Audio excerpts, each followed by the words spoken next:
その靴屋は駅から少し離れた細い路地にあった。昭和の面影を残す古びた看板、曇ったガラス戸、ふとした衝動で扉を開けたのは仕事帰りの金曜、冬の冷たい風が背中を押した夜だった。中には誰もいない。カウンターの奥には無数の靴が積み重なり、革の匂いと油の匂いが入り混じっていた。時間が止まったような空間だった。奥から誰かの気配がしたのは僕がカウンター越しに声をかけた直後だった。いらっしゃい。出てきたのは痩せこけた老人。白髪混じりの頭に深く刻まれた芝。その声を聞いた瞬間、心臓が跳ねた。父と全く同じ声だった。10年前に他界したあの父の靴を直したいんだろう。僕はなぜか持ってきていた古い革靴を差し出した。父の形見だった。普段はクローゼットの奥にしまっているのに、なぜかその日だけカバンに入っていた。老人はそれを手に取り、黙って奥に引っ込んだ。数分後、きれいに磨かれた靴を持って戻ってきた。そして言った。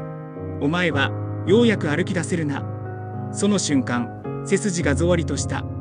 あの言葉、父が闘病中、僕に最後に残した言葉と同じだった。思わず顔を上げたが、老人はすでにうつむいていた。父をご存知なんですか？老人は答えなかった。ただ、ゆっくりと微笑みながら靴を差し出してきた。その手は、父の手と同じく、荒れていて暖かかった。料金を払おうとしたが、老人は手を横に振った。もう受け取っている。そう言ったきり、奥に戻っていった。外に出ると、風が止んでいた。暖かい空気に包まれたような感覚がした。振り返ると、そこには靴屋はなかった。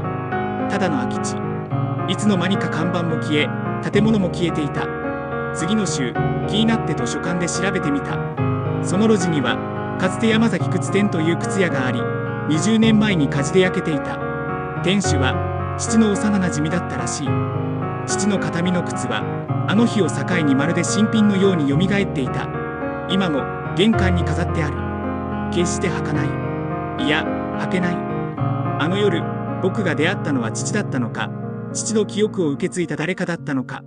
ただ一つ確かなのは、あの靴屋で僕はあの日の別れにようやく一つの答えをもらえたのだ。